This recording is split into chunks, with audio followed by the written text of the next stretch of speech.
What's going on, motorsports fans? This is Jared here with the Bearded Garagistas. Back with me is my brother Brett. How you doing? And we are so stoked because we have a pretty information-packed, maybe some controversial talks to go on today, and I really can't wait to go over this. We're going to go over a little bit of the Mazda leaving with the sad news, the unanimous engine freeze, and we got some feelings about that. Rich Energy pretty much dropping the ball again. I heard some people calling them poor energy online. That's hilarious. We're going to go over Hamilton's contract, McLaren and Liberty. We're going to go over a whole bunch of stuff right after this.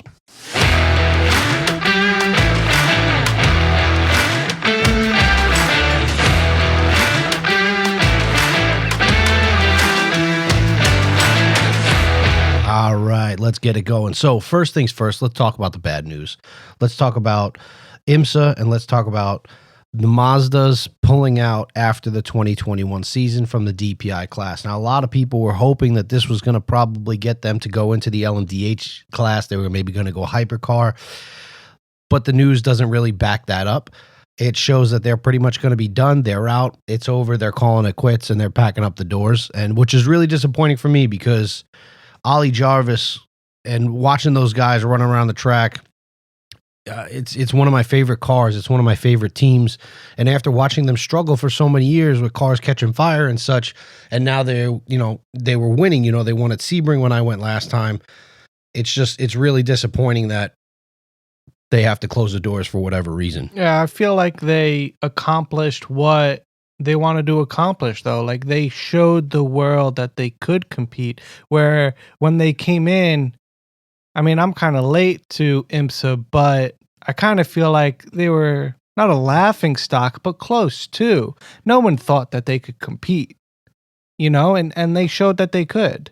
I hear you. I mean, that makes good sense. I see where you're going with that. I really wish they would have stuck around a little bit longer, maybe. It's just, it sucks when you start seeing everybody make these leaps forward and then you start losing a big class team like that. Yeah. No, I trust me. I wish they'd stay, but I understand them pulling out the way that, racing is. There's teams pulling out from racing series all over the globe. So I'm not surprised by it. I do wish they would stay, but can't really knock them for it. I mean, they showed the world that they could compete. I would never go, oh, Mazda? Yeah, they're great at racing. Yeah, you're right. I get it. I mean, they race in a lot of the lower classes, but to see them in the DPI at the top of the field, it was refreshing to see a team like that come out there. So, I mean, 2021 will, I guess, be their swan song. I'm going to get to see them when I go to Sebring in March. So, still stoked about that, but I'm going to try to get as many photos as I can of that damn car now. Like, you know what I'm saying? Like, yeah. I know it's going to be the last time, so now I have to go out. Yeah. Let's talk something a little more controversial. Let's talk about the unanimous engine freeze. And I know my brother has one opinion on it, and I kind of have the opposite, or not the opposite, but maybe a little different. So if you don't know, Red Bull, Honda pulls out at the end of this season. Yep. And Red Bull was kind of left without an engine. They obviously weren't going to go back to being paired with Renault, right? No. I mean, you never know, but they didn't want to go back and be paired with Renault, especially and let's after. Be clear, if they did decide to go that route, Renault had no choice but to supply them, because the way that the regulations are written, whichever manufacturer has the least amount of customer teams, and Renault has 0 right now, they're obligated to provide an engine to whichever team needs it. And that rule came into place because of Red Bull. And when they wanted to leave Renault, they didn't have an option. And they had to stick around with them one more year. So yeah, that would have been totally ironic if it came to and Red Bull had us go back to Renault. But yeah. Well, what Red Bull is trying to do now is they're trying to say, well, if you let us, give us some time of no development to try to take over the engine building process. Maintain instead of have to develop. Right. And upgrade. Well, and then they said by 2026 they can actually start going ahead and upgrading and developing new parts. That's what I believe that's what the whole thing's about. They're going to most likely push it in. The engine regulations are supposed to change in 2026. It's most likely going to go to a vote to move that forward to 2025 and change the whole engine specifications. So what they got this what they were vying for was for an engine freeze, no upgrades to the engine. You run what you got. You can upgrade it, you can maintain it rather, but you can't keep developing it and pushing it forward. And then coupled with that is they're going to most likely move the engine, the specification change up to 2025. So now all that Red Bull has to do is maintain that Honda engine in 22, 23, 24, and 25. But here's where my problem or with that 24, and then the new regs come in for 25. Right. Now here's my problem with that though. And I know I'm not the only one that feels this way. Honda at this point, you can argue that Red Bull and Honda at this point have the strongest engine. Right? Mercedes reported they had a 21 horsepower loss or something like that. I can't remember what the number was, but they did have a loss. Now, what Mercedes reports and what we all believe, two completely different fucking things. If you believe what Mercedes is saying, I got oceanfront property in Idaho for sale for you, yeah. You know what I'm saying? So I don't really think that's the case. I think they're gonna say whatever they say. Like, Bono, my tires are gone, and then I'm gonna set the next fastest lap for the next 6 laps. You really can't. You take what Mercedes says with a grain of salt. However, if they did, or even if they're sitting where they are, Mercedes, what makes Mercedes is they start developing the next year car halfway through the previous season. And that's how they stay one step ahead of everybody. They've done it for the last 7 or 8 years. So what I have a problem with now is you're not upgrading an engine.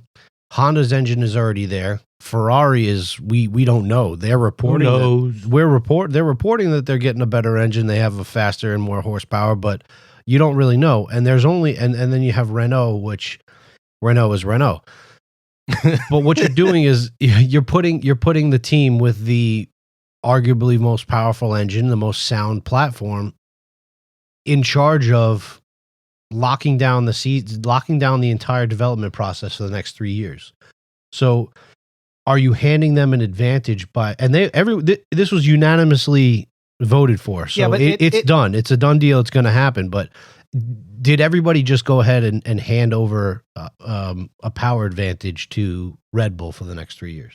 No, I don't think so. I think it took a lot to get here. I mean, there were about at least 1, maybe 2 times where this was going to come to vote and they had to delay it because they didn't have the support behind it. There's a lot of negotiations going on behind the scenes, and we don't know what those negotiations are. We know that Renault and Ferrari were the ones that were not in favor of freezing the engines, right? And that makes sense. Renault has huge reliability problems forever, and that's why they would want to keep the development going. Ferrari, we all know what happened last year. They need to make upgrades. So they were against it. Mercedes is all for it.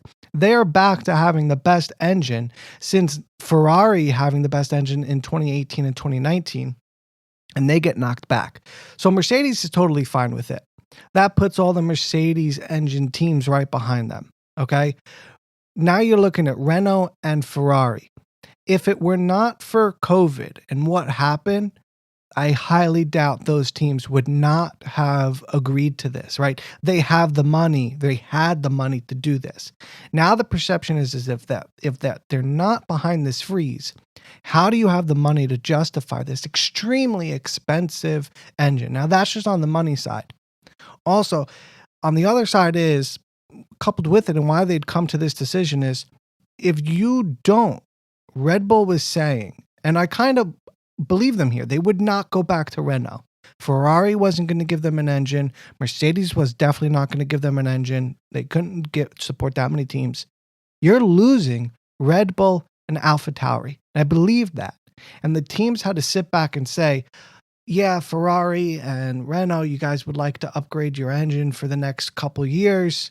You wouldn't want to go more than that. You just want to become par. Right? Everybody's sick and tired of putting ridiculous amounts of money into here. You just want to get par, but you're going to lose 2 teams and you're going to hurt the sport. So here, let me bring this. So obviously Red Bull's got Formula One by the cojones because they can't afford to lose 2 teams. Two right. Teams, 4 cars. Now, I know that normally if one team goes away, a lot of the times you'll get another person to kind of step in and take that team. Very rarely, like it happened with I can't remember. It's happened recently where a team will back out, another team will jump in, and that happens all the time. My problem is Red Bull now knows they have weight. Red Bull now knows they're one of the most powerful influencers, maybe even more powerful than Ferrari in Formula One because they have two teams. My problem with that is now if both teams were to back out, right? Red Bull is like, you know what, we're done, we're out of here. If another team would have came in and filled one spot, I don't think it would have been too bad. I think that everybody's definitely scared to take that risk, but maybe it's me being spiteful. I wouldn't care to have everybody so. Dude, they got everybody by the balls. They can do whatever the fuck they want. Well, you can argue that with almost any team because Ferrari doesn't have just Ferrari's vote. They got Haas's and Alfa Romeo's vote. You know, Mercedes has Racing Point, McLaren, and Williams's vote. Okay, so in that terms, Red Bull's actually on the lesser side because they only have two teams voting them. Renault's in the shitter because they only have themselves now. They don't have any backup because they don't have a company, a team buying their engines. So, what I'm saying at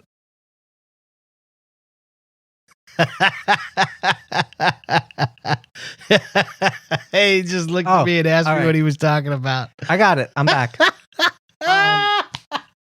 From a sports perspective, from what you were just saying, if they would have lost both those teams, AlphaTauri and Red Bull, one team, let's say one team is ready to come up and take their spot. Are they going to take it at the same level? No, it's going to be less interesting because right now, at least Red Bull is there sometimes to vie with Mercedes. If Red Bull is gone, no matter who takes their spot, they're not going to be able to jump into their shoes right away. You're talking about even more of a Mercedes dominance, and F1 is going to be behind the scenes pushing those teams to accept this deal to not lose Red Bull. Because who the heck is going to want to watch it when it's literally just Mercedes dominating everybody? No chance for Red Bull to be there. And, you know, it's not a guarantee that Red Bull is going to be able to step up and maintain this engine the way that everybody thinks they're going to. It's going to be a challenge. They got to increase their infrastructure. They got to be able to do this thing. Like, it's a very technical device, and Honda's giving them all the information, but Red Bull Technologies is going to have to take over and be able to do it. That's a big thing, and it's not sure that they're going to be able to do what they think they're going to be able to do. Well, we'll see. Maybe, you never know. They may take a fallback. I think Honda will be more involved than they say they will be. I think that if Red Bull runs into an issue, I do think that they're going to be like, hey, Honda, you said you were going to back us. You jumped out after one season again. Honestly, I think at this point, Honda's burned their bridges in Formula One. You can't jump in with McLaren and then jump out, and then you jump in with a Red Bull and then jump out. I think at this point, I think if Honda wanted to come back, it's going to be like somebody else we know, and we're going to talk about that right now. Well, I think also depending on the engine situation, someone will come be like, all right, we'll take the gamble. It's the same thing like with McLaren. All right, well, let's talk about somebody jumping in and jumping out. I hate to talk about him bad because he's got a beard, so he's bearded. He kind of fits us, but not really. It's crazy. He's crazy. He's crazy. He's bearded, but he's not a garagista. Let's talk about that. The infamous. What the hell's his name? William Stokely from Rich Energy. I think it's Stokely. So apparently Rich Energy goes ahead and puts out on Twitter that they're going to make this large, huge, massive announcement at like 2:30. Then puts out a couple minutes later that they're running behind schedule. Yeah. So, doesn't really bode well and settle, instill that confidence. Then they come out at something like 3:00 and it's pretty much Stokely sitting on a couch for about 4 minutes talking about absolutely nothing.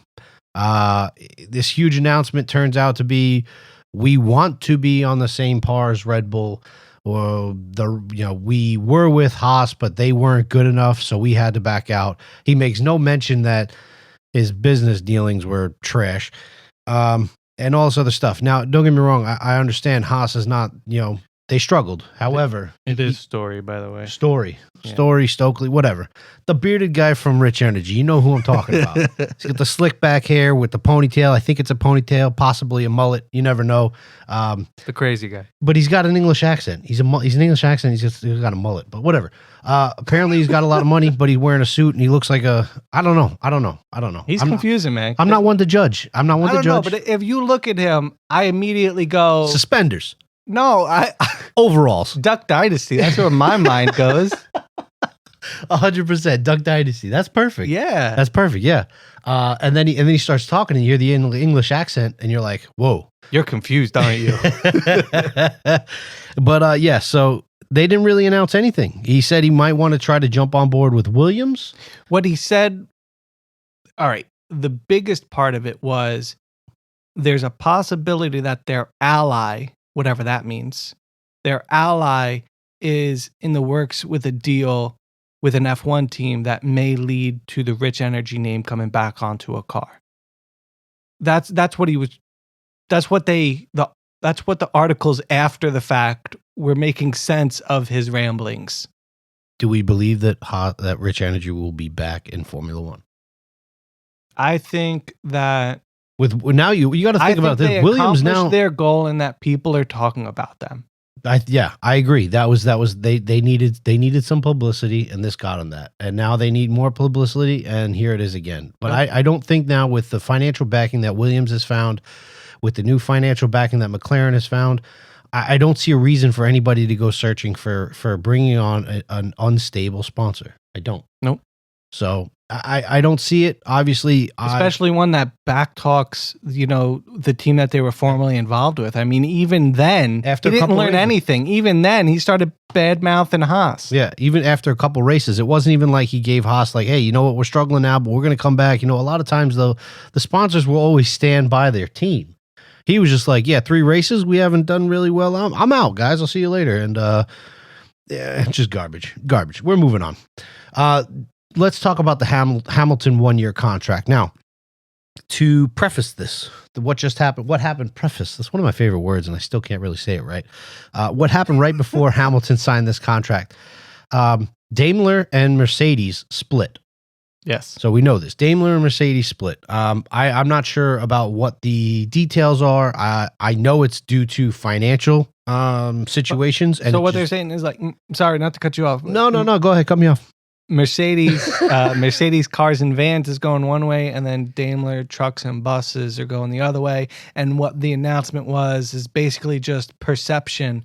We want Mercedes to look futuristic, clean energy, electric, coming out with whatever. New cars, all electric cars. Right, where being tied to the Daimler name may have held that perception back. But in all honesty, it's probably just money. Okay, so what happened? That happened right before that. Then Hamilton got COVID at the end of the year, as we all know. That put George Russell into his seat. Then they were supposed to be talking contracts, and then Toto Wolff got COVID, and then that stopped the contracts for a little while. And there was a lot of rumors flying around that Hamilton was asking for 4 years, $50 million, 10% stake of the winnings.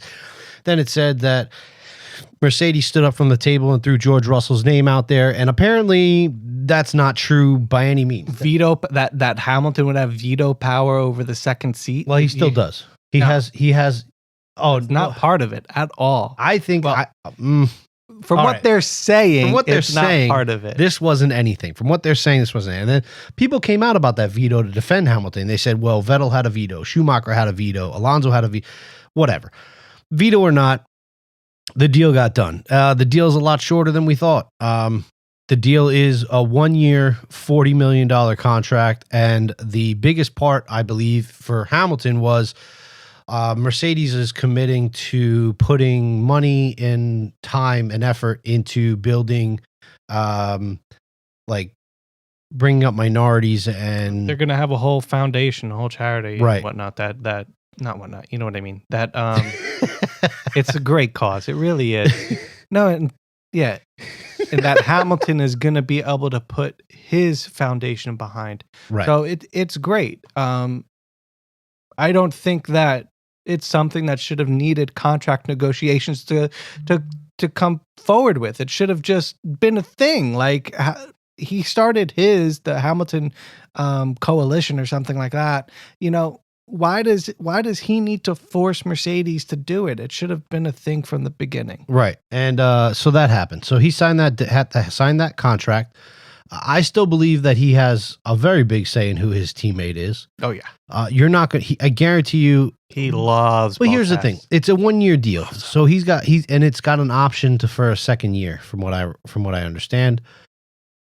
I don't think he's going to want to race with anybody as a wingman other than Bottas. I don't think he's going to want to have to fight. And that's just me. I think, just in the past, I can't say it about him, but anybody, even Schumacher, any Vettel with when he had Jensen Button on the team and all those people, it doesn't. When they're sitting in the number one slot, they do not like to be rattled, especially when they're a former world champion. They think that they've earned that, and they don't want anybody else to have that option. And I think it goes no different than Hamilton. But with a 1-year contract, we already know Bottas is signed. There's really not that much of a deal, and I don't think Hamilton comes back at the end of the next year. I think he does his off-road electric garbage, and I think he finds his other endeavors, maybe drops another album, comes out a new clothing line, and goes somewhere else. I think it depends, right? One thing that people have said is what's weird is someone said online that, he's a master at being able to change teams at the right time. He's only changed teams one time. He went from McLaren to Mercedes, and everybody thought he was crazy. But this does leave him open to be able to make a move if, from his vantage point, he can see that Mercedes isn't doing as well with the regulations. Was this his decision or Mercedes' decision? I think it was mutual. I think it was most likely a meet in the middle. I think both are walking away unhappy. All right. Well, I will tell you this. Happy that they're together, unhappy about the terms. Helmut Marko came out and said that the drivers' salaries need to be capped because $40 million for a driver, even of Hamilton's caliber, is obnoxious. Yeah. Isn't Max Verstappen making like 25? Maybe? I mean, that's up there. Yeah, and he's young, so I mean, he's got room to grow. I mean, but if you look, you think they're doing that on purpose? He's saying that now, like, you know what? I think we need to cap him because our driver is really, really good, but he's really, really young, and he's already making $25 million. I don't want to have to pay him $75 million. Well, yeah, because if there's a cap, right? If there's a cap, then it's less likely that another team will be able to entice Verstappen away because they can't just throw money at him, right? It removes a factor into him leaving Red Bull, which if Red Bull continues to not be able to develop to give him a championship winning car, and Ferrari or McLaren or Mercedes or Alpine, I don't know, anybody else comes along and can give him that car, that's when Verstappen's going to jump ship. So then let's get it. Let's move on to more British news. You got McLaren. McLaren's investors came out and said that they are very inspired by what Liberty Media and the changes that Formula One has made for the future. And that really put into my mind, like, how much have the changes that Liberty Media and Formula One have put into place really helped the investors for teams like McLaren? And, I came up with things like, the budget cap for one. All right. That obviously goes ahead and gives any investor, okay, well, I know where the budget cap is. I know what I can put into this, and I know what you need. I don't know if it takes any power out of the team, though. Do you think Zach Brown then has less striking power to maybe go into the office and ask for more money? Because you got to think, like, now you understand that, all right, well, they all know what our finances are. They know where the cap is. Now there is a cap. It's not like there was an unlimited ceiling where Zach Brown can go in and lay it out on the table that he needs $500 million, even though he only needs $100 million. Now it's kind of like, well, we know where you're at. We know what the level is. And is it going to be, I don't think it has easier? anything to do with that. I think it has to do with Liberty brought more stability to Formula One. And in addition to that, they've shown that their plans for the future are good for the sport. I think that, and here, I think Drive to Survive had such a massive positive impact on the sport that you think about it. You have X amount of people watching these races where you have, the sponsors and this and that, eyes on the car and eyes on the driver, their name. Now you got this amazing, if it's not award winning, it should be award winning show coming out every single year with a ton of people watching, and now all the sponsors are watching there. Now, if you're an investor in a car and a team, and you can turn around to a sponsor or a company and say, hey, look, you're not only just going to be in the races, but you're going to be on Netflix for X amount of people to watch. I mean, I don't know about you, but every single time I'm bored and got nothing that really piques my interest to watch, I throw on Drive to Survive. I can't tell you how many times I've watched that stupid show. I have my gripes with Drive to Survive. But you can't argue with what it's done for the sport. Yeah, you're right. It's done a lot for the sport. F1 TV, that app, that was all Liberty too, man. It's done a lot for the sport. It's a good show, and yes, it has to stay. It's very good, and I so all of that has pointed to what Liberty is doing for the sport. Right. My problem though is how they film that is very misleading. They take a lot of the passion and the excitement and the up and down roller coaster of emotion out of the season by telling stories out of turn, out of timeline, and it's just it's a show. You got to know that. Like, there's some parts I can't recognize this because I don't know the F1 paddocks like other people can. There's some people that could spot an F1 paddock and know exactly what it is. Okay, but there's times in that show and just watching. Oh my goodness! Will Buxton. Oh, okay. His new YouTube channel. That guy, I got him. He was talking about your dick. He was talking about Drive to Survive and how they film it. And basically, they can say that they're at X event, but then show footage from another paddock or a conversation that took place at another paddock and say that it's taking place at another race. Now, if you're going to recognize that paddock, you're going to go, what the heck? That's not that race. What are you doing? Yeah. But from a show perspective and making that story make sense. Who watches that though? Fans watch that. The people who normally watch the races watch the show.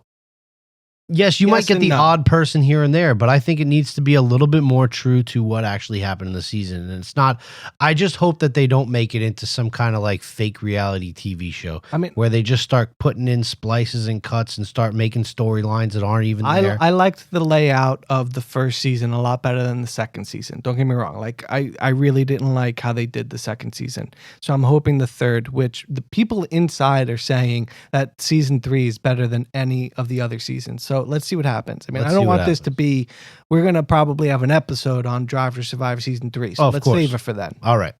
Let's get into the possibility of sprint races in Formula One. Now, exciting. It is very exciting, and I'm behind it, and I like it. There has been a lot of backlash, and I think that there's definitely could be a downside to it, and we're going to go over that right now. So, they propose to have 3 sprint races in 2021 as a test. It is nothing more than a test. What would happen is you would go ahead and practice on Friday. You practice on Friday.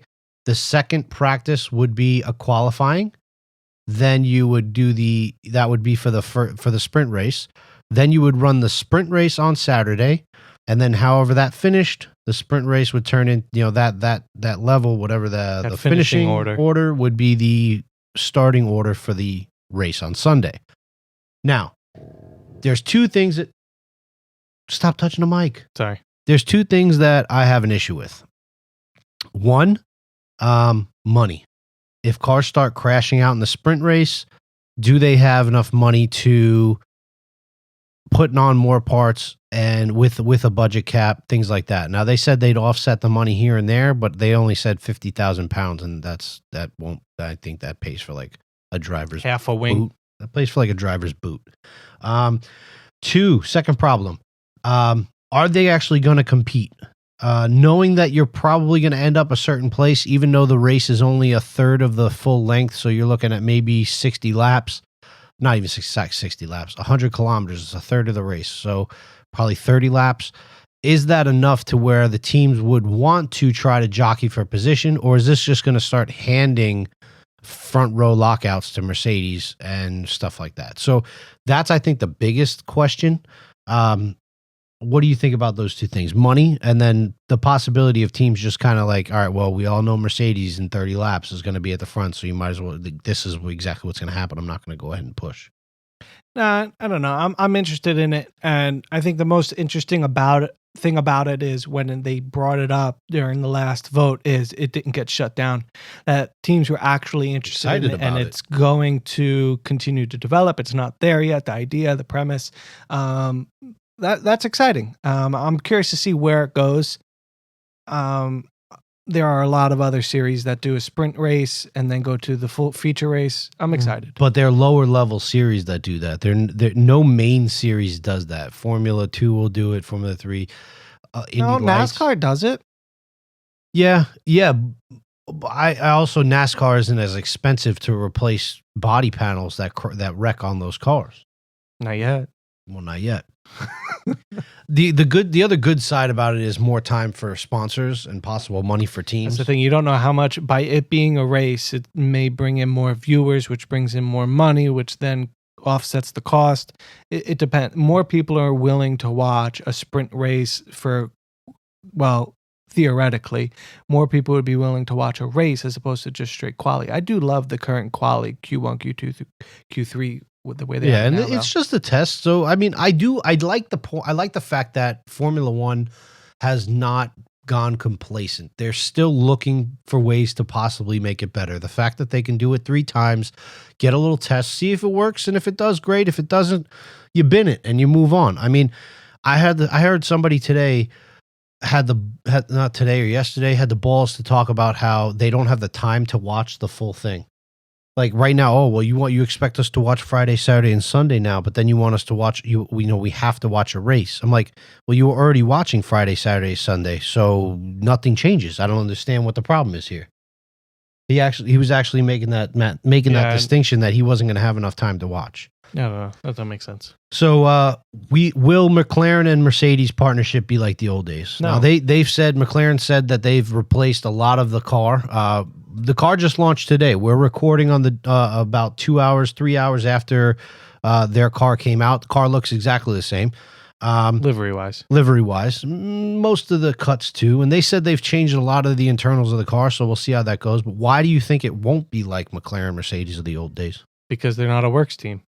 Just plain and simple. I mean, it used to be that when Mercedes developed an engine, it was to work 100% with the McLaren car, and they worked in tandem, just like Brixworth and Brackley work together for Mercedes now. That engine is developed for the Mercedes car, and then all their customer teams needs to take that engine and try and develop a car around the engine instead of working together.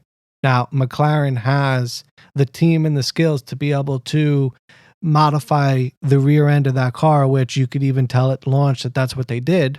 Lando Norris even said you can tell that the rear end is more narrow with the Mercedes engine in there. But it's not going to be like the old days because they're not a works team. So are you a belief that unless you're a works team, you cannot be competitive? I don't know. I mean, honestly, I can totally see where a team may be coming from, that you can't, in this day and age, you can't win without being a works. But you know what? Red Bull won 4 years in a row running Renault engines when there were works teams on the grid. I think it depends. Right now, it's hard to say one way or the other because Mercedes is so freaking dominant. But depending on these engine regs, when maybe the engine isn't as important as it currently is, maybe being a works team isn't the end all be all. So we'll transition with that using the engines into Haas. Haas came out and said that due to COVID regulations, them being Haas being stationed in England and their Ferrari engine being in Italy, they are unable to put the engine in the car to fire it up, and they will not fire it up until Bahrain when they get there. The engine has been fired up in Italy. The car has been rolled around the shop, I assume, with no engine in it in England. And honestly, for a team that has struggled in the past and has struggled getting a car competitive competitive right out of the gate and competitive in the last couple of seasons here. I think that's just really unfortunate for them. I don't think it has any impact whatsoever. You're taking an engine that works and putting it into a car. Honda and Red Bull had an issue. Remember when they brought the Honda engine over to Red Bull and they couldn't get it fired? Yeah, but they weren't lighting it up in another, like, it wasn't back at Honda working totally fine. Why are you fucking yelling at me, guy? Because you upset me. This stupid shit. Like, if it works in Italy, it's going to work in England. Like, it worked for the Ferrari team. It's going to work for Alfa Romeo. Guess what? It's going to work when you put it in the back of the Haas. Now, whether it's a good engine, who knows? All right. And the aerodynamics, who knows? But the freaking thing starts. Jesus. All right. And last thing for this episode, we're going to go over this real quick. Peugeot is coming back to hypercar. They launched their car there, and they launched all their driver lineup the other day. I watched a good amount of it, watched all the drivers talk about it. They were really pretty much focusing around Kevin Magnussen, it seemed, in my opinion. He was on the screen for, I would say, a good 70% of the screen time was Kevin Magnussen, but they came out and they said they actually had 40 to 50 drivers to pick from for that hypercar, and they came down to this is their lineup, and this is about all I really have to say about that. James Rossiter is going to be the reserve and simulation driver. They have Gustavo Menezes, Loic Duval, Mikkel Jensen, I believe, is going to be maybe one team, and then it's going to be Kevin Magnussen, Paul di Resta, and Jean-Eric Verne. And I hear Paul di Resta. I've gotten used to hearing his voice on the Formula One channels. Might not hear that too much no more because he'll be racing with Peugeot. And but he was rating with United Autosports last year under Zach Brown in LMP2 and killing it. And then Jean-Eric Verne, leaving Formula E. I don't know if it means he has to leave. It's a lot of flying. We'll see what it entails. I mean, really, the seasons, because of when Formula E races, it may not overlap too much. But does Kevin Magnussen now leave Chip Ganassi and go over there? Yeah, that's what sucks. That's so shitty. I really liked him. I mean, don't get me wrong. I'm going to soak it all up this year, but I mean, I was hoping that he brought more attention from Europe onto IMSA. And I mean, he's a hell of a driver. He's fast. Yeah. I was looking forward to see him do his thing. The one thing I got to say about Peugeot is their marketing on this whole thing has been top-notch throughout since the launch. Like, they piqued people's interest, and they've slowly just been teasing and building, and just their marketing rollout of this team is just phenomenal. Sure. I would have definitely picked two people that could speak a little bit better English. The two French guys they picked to talk about their projects. The one guy on the left, the tall, big guy, the older guy, he was a little hard. French team, man. He was rough to understand. I mean, you got to get one person out there, maybe a translator, some hand signals, sign language. You stupid American. All right, that's all we got for this episode. Really, thank you for joining us. Make sure you like, subscribe, 5 stars, tell everybody. Do your thing. beardedgaragistas.com. You got anything to say? I don't, man. That was fun. Peace.